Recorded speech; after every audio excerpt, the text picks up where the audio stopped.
John 6. This was a time when Jesus was doing his public ministry. Verse 2, then a great multitude followed him because they saw his signs which he performed on those who were diseased. Verse 3, Jesus went up to the mountain, and there he sat with his disciples. Now the Passover, a feast of the Jews, was near. 5, then Jesus lifted up his eyes, and seeing a great multitude coming toward him, he said to Philip, where shall we buy bread that these may eat? And it's a secluded place, and he noticed people have no food to eat. Where shall we buy bread that these may eat? It's a multitude actually. Here in verse 6, but Jesus said this to test him, for he himself knew what he would do. Now, take note, when God presents a problem, is this a problem? This is about 5,000. Actually, in some computations, it's about 20,000 people crowding together to listen to Jesus. And he asked Philip, where do we buy the bread for them to eat? In this case, Jesus knew what he would do. In other words, when God presents a problem to you, it's not for you to analyze and worry about that problem and find the solution for that problem. Because even God himself already knew what to do about that problem. Please remember this. Again, when God gives you a problem, it's not for you to solve the problem,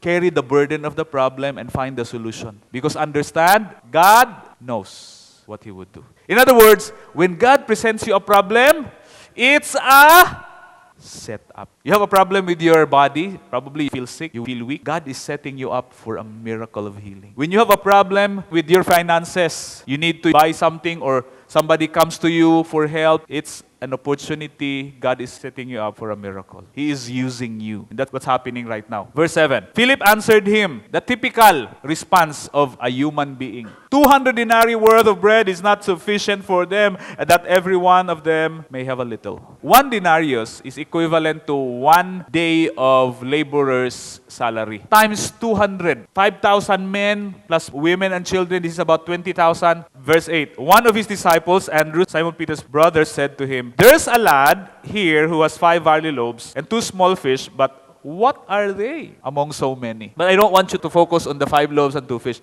I want you to focus on the lad. Lad is a young boy. Can you imagine? It's a crazy situation. In fact, it's an impossible scenario that even a small boy, here's a situation where it's impossible to feed, to provide. Verse 10, then Jesus said, make the people sit down. There was much grass in the place, so the men sat down in number about 5,000. 20,000 estimate with women and children. Verse 11, and Jesus took the loaves, and when he had given thanks, he distributed them to the disciples, and the disciples to those sitting down, and likewise of fish, as much as they wanted. Don't take that for granted, because from the 5 loaves and 2 fish, that almost 20,000 people were eating as much as they wanted. A miracle happened. Multiplication. Now, how does this relate to the ultimate secret to financial prosperity? Let me close with this. I've been seeing a lot of Christians who have Christ in their life. In fact, sincere Christians. And yet, I see their life oppressed. And common oppression, financial lack. Is that what you see also? Is that a common scenario? Then it's obvious. The enemy is attacking us,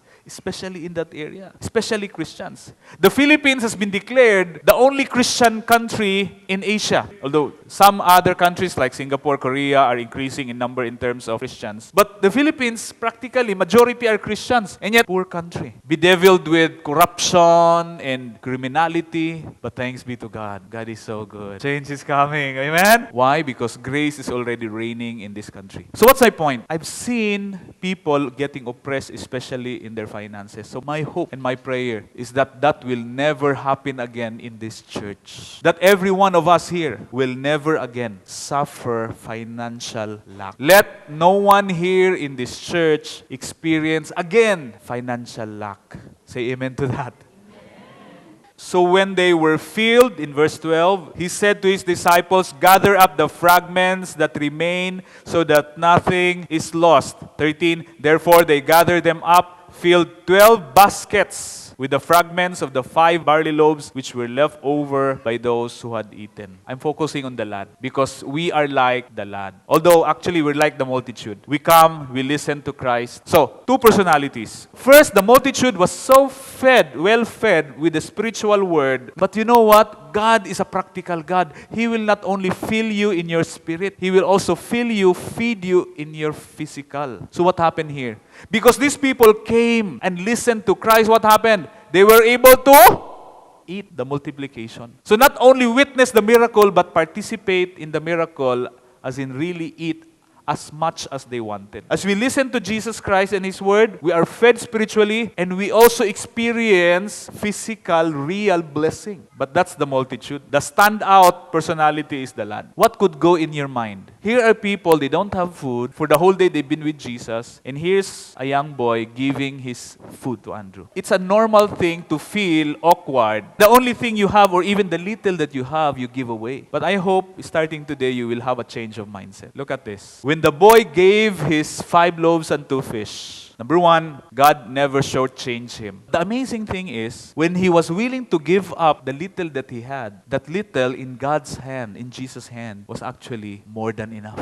If you think you have little, in your hands, it can only go a little distance. In your hands. But when you put that in Jesus' hands, that's more than enough to feed 5,000 and even 20,000 more. And that's not the end of the story. Verse 12, they gathered up the fragments that remain so that nothing is lost. Jesus doesn't want waste. And in verse 13, it says that they gathered up and filled 12 baskets. 12 baskets from the 5 loaves and 2 fish. Now, what do you think happened to the 12 basket full left over? Jesus even said He doesn't want waste. So, they must have made sure that it's not wasted. What do you think happened? After the whole feeding process, who brought the 12 baskets? Are you getting this? Let me close at this point by saying this. Number one, when God presents a problem to you, whatever that problem is, He's setting you up for a miracle. It's not for you to solve and worry about that problem. Even your own problem. Because you don't own you. God owns you. He created you. That's why He will take good care of you more than you want to take care of yourself. Amen? So be assured of that.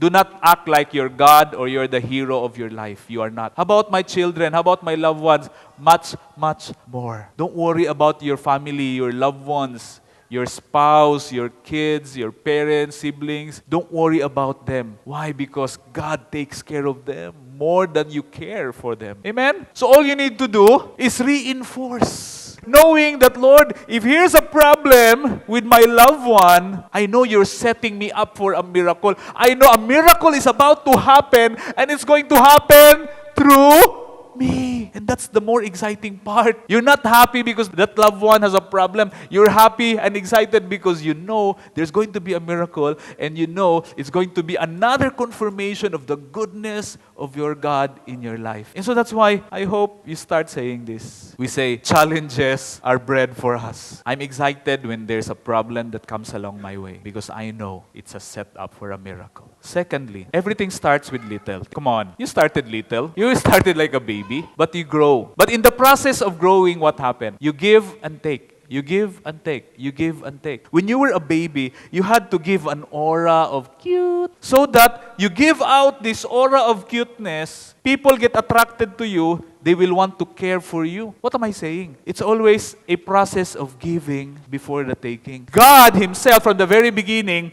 made the earth, planted everything in this world, and put man on the garden so that He can what? Get love and attention from man, although we sinned. You have to learn to give what little you have. The lad gave in pain. It hurt him because he had only 5 loaves and 2 fish. Andrew took everything from the boy. What is God saying? The little that you have, don't hold on to that. That's too little. That's too little. Little, you have something little? A few thousands probably, few hundreds, or few millions. But in God's eyes, that's too little. Don't hold on to that. You know why? Your little in God's hand, He can multiply. And that's what He wants to do to all of us. That's why I said, please, don't anymore believe that because you are now under grace, you will continue where you are. No, no way. Under God's grace, you will grow. Under God's grace, you will expand in terms of possession and abundance in life.